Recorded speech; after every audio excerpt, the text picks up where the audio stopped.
Cheers. Okay, people. While you were sleeping, Greg Souders did it again. Before I get into that, I do want to say, anytime a vehicle has the right of way and decides to be nice because we're in the South and slow down for me, and I wave them along because they have the right of way and I'm a pedestrian walking, because that's just how it works, and they just stop in the middle of the road, or like, you know, they're being nice, right? So they're giving me the right of way even though it doesn't make sense because there's not a stop sign around. I'm going to walk slower. I'm not going to speed up, and I'm not going to wave at you and thank you, because you've annoyed me, because I was doing my part and then you decided to break that to try to be nice, which good for you for wanting to be a nice person in your vehicle and let someone walking go by. I get it. But that annoys me, so I'm not going to pretend like you're doing me a favor by making me kind of break this unwritten rule that we've all agreed upon. It's actually a written rule, isn't it? Yeah, it is. So that's my little tangent on just people. Like, I know I'm an asshole. Like, I know it. And I know that I come off as a dick because these little things bother me like this. But this just happened as I was grabbing my coffee. A car was driving, like a Tesla was driving, and there were cars coming on the other side of the street. So I wasn't going to be able to cross anyways. And this Tesla stopped and like was waiting on me to go. And there's still cars coming across. So I told them, I was like, hey, yeah, you go ahead. I can't even cross right now. And then they just sat there and waited. So for like 30 seconds, there's cars coming on the other side of the road.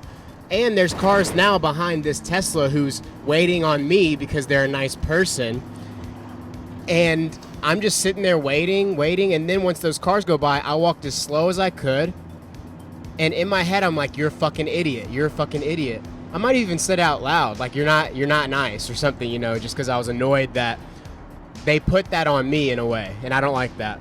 So, with that being said, on a more positive or maybe just a more profitable note, listen to what Greg said, and then I have a thought on that afterwards. Here it is. Go. Yes, so make sure he's on the... Yes, make sure you hear what I'm saying. All right. How do you utilize this type of approach to maybe prepare them best for that kind of environment? So the first thing I try to make very clear, this is very clear at my gym, is that there is no difference between the performance or performing for performance and performance for training. So there's this like false and antiquated idea that you don't perform in training, that you only perform in a performance environment. But especially for us, that's not true. So even if we were playing a small game where, let's say, for example, you were trying to keep me from getting underneath your elbows from mounted position, and I was just trying to get underneath your elbows as let's say, a drill or even a constrained game, you have to be competitive over that. So we have to perform. We have to actually act in a optimized way to either achieve that end or resist that end. So in that sense, there really is no separation in our sport, or it shouldn't be in sports in general, between performing in training and performing in a performance context. I think where the difference lies is where we focus our intention and attention and how much energy we put into it. So for example, if I'm training for a competition specifically, and I'm very close to the competition, most of my training is going to look like what competition looks like. The further I am from the performance environment, my training is going to look more developmental, more exploratory. It's going to be more specific to the things I need to change so that when we get close to that performance context, we should have had improvement or a transfer in skill during that timeline from starting that exploratory practice to reaching the tournament. So I don't make a separation in my training. Like, whether you're a competitor or not, you are a competitor. So you may not want to win ADCC Trials, but you may want to beat your buddy Joe, who arm locked you last week. So in order to do so, you have to go at Joe competitively. So you can't, you know what I'm saying? So to me, I don't separate the two things. So if you're trying to ask a more clear question, like, how do I prepare athletes for ADCC? How do I prepare athletes for IBJJF? Sure. So we take a time, and we go through a developmental process, starting at exploratory behavior that solves technical problems in our students, and we try to move that along a spectrum of going from more specific to less specific in technical approach, but more specific to tournament rule set or environment. Yeah, I mean, it's not, yeah. As far as intensity goes, intensity of training, it seems so if there's no really separation besides like how you run the tasks, there's no separation in intensity of your practice versus, preparing for a tournament. It's really, there's the same amount of intensity in training. Is that accurate? So intensity is actually a variable we can measure. So, but we have to understand the mechanism for measurement. So we can use something like barbell lifting. It's easy there, right? Intensity is how close you are to your 1 rep max. You know what I mean? And the further you are from that, the less intense the activity, right? So what is the mechanism in our sport for intensity? There are really 2 mechanisms in our sport for intensity. One is time. So how long I have to perform an action. If the time is shorter, intensity goes up. If time is longer, intensity goes down.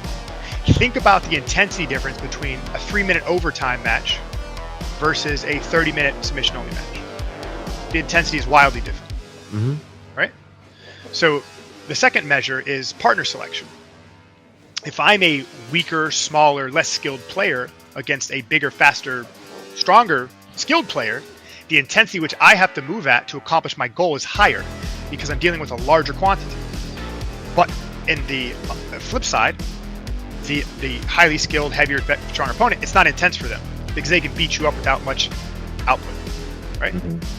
So we control intensity through time and through partner selection, not so much training, because you have to be as intense as you have to be to get the job done.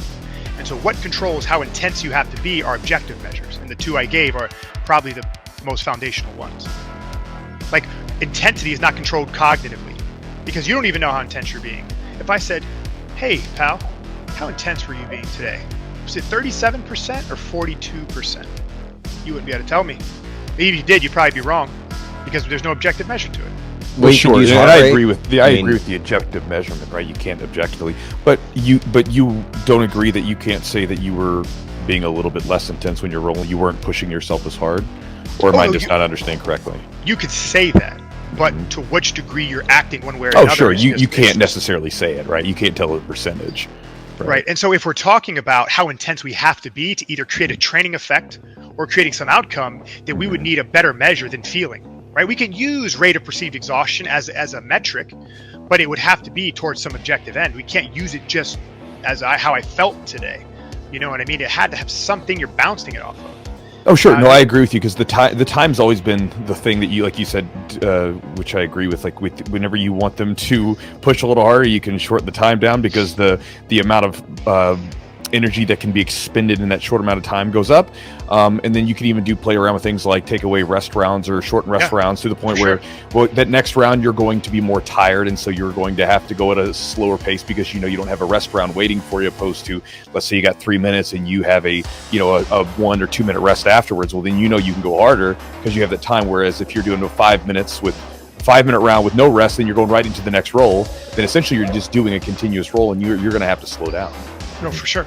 And so, I mean, again, it's not, the live work that's necessarily intense. It's why and when we're doing the live work. Okay.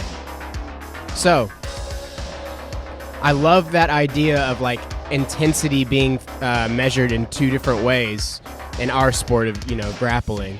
And that is with time and with partner selection, right?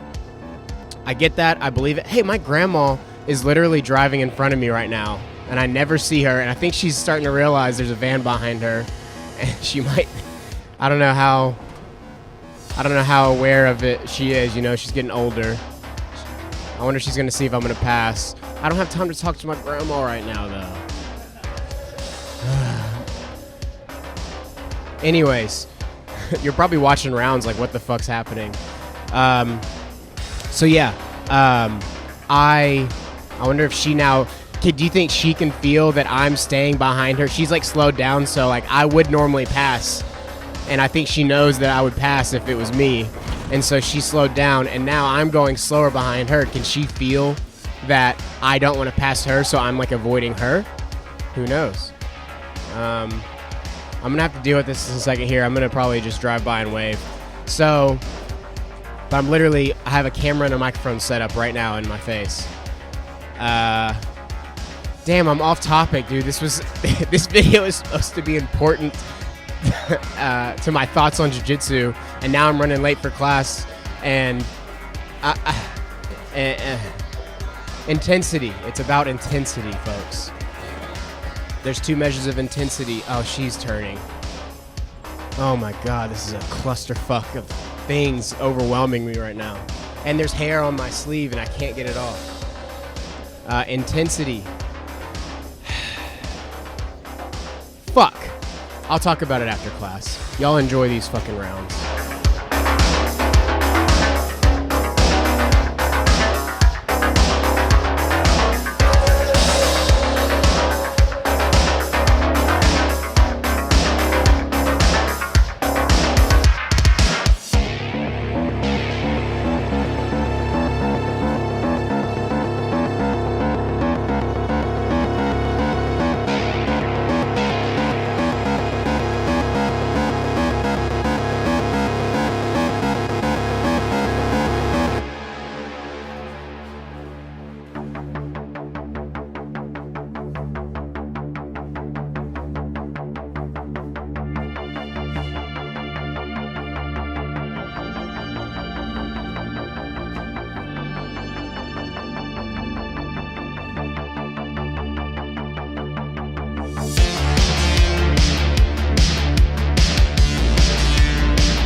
Is that something, you know, you could maybe look at with athletes? I know a lot of strength conditioning coaches will look at that and they'll assess if you're working at, 70% of your heart rate.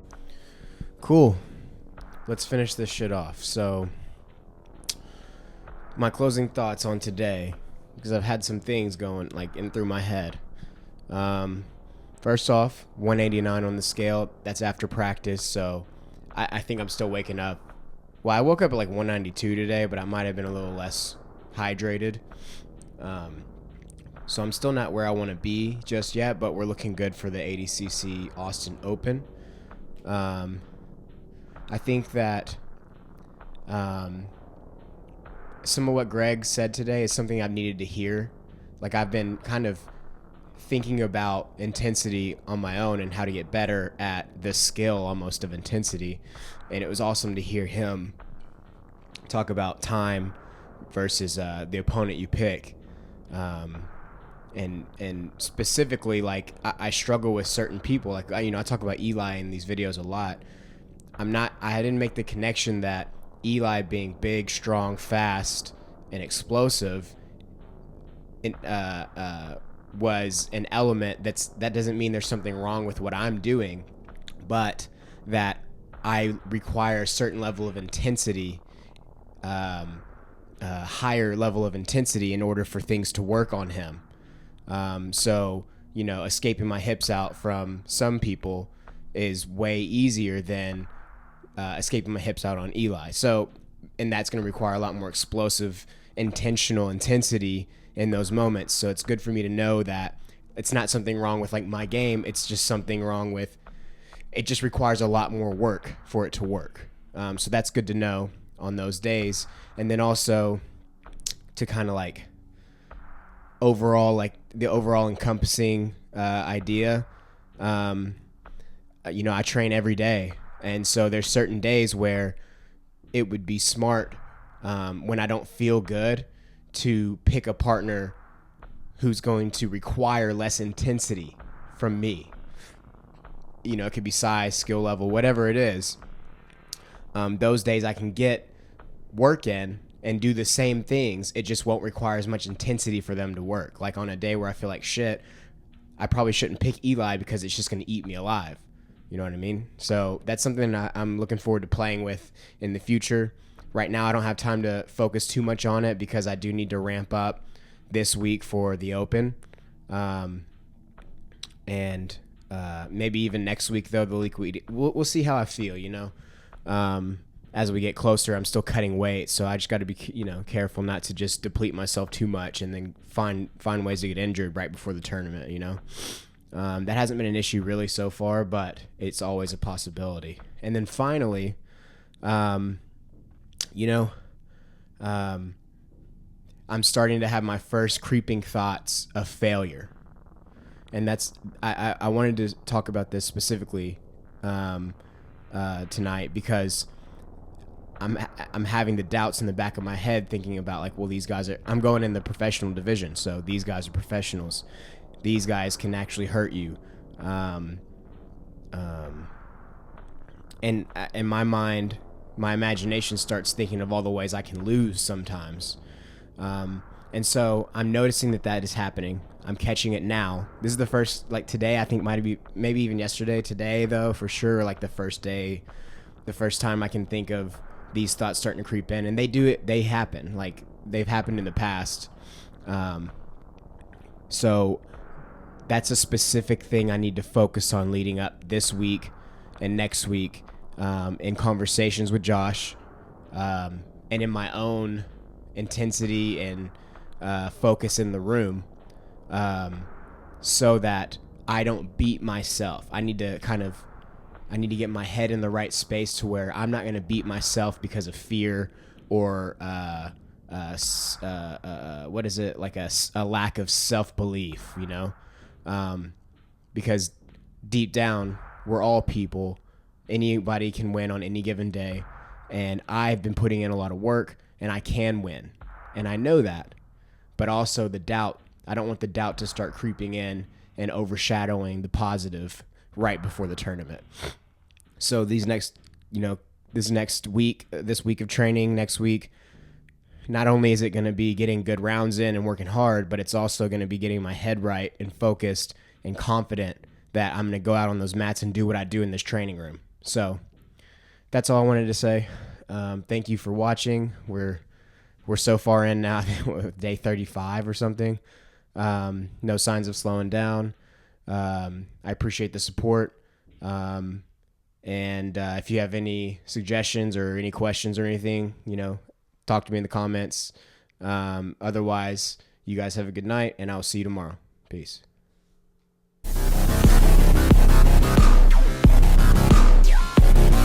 Dog.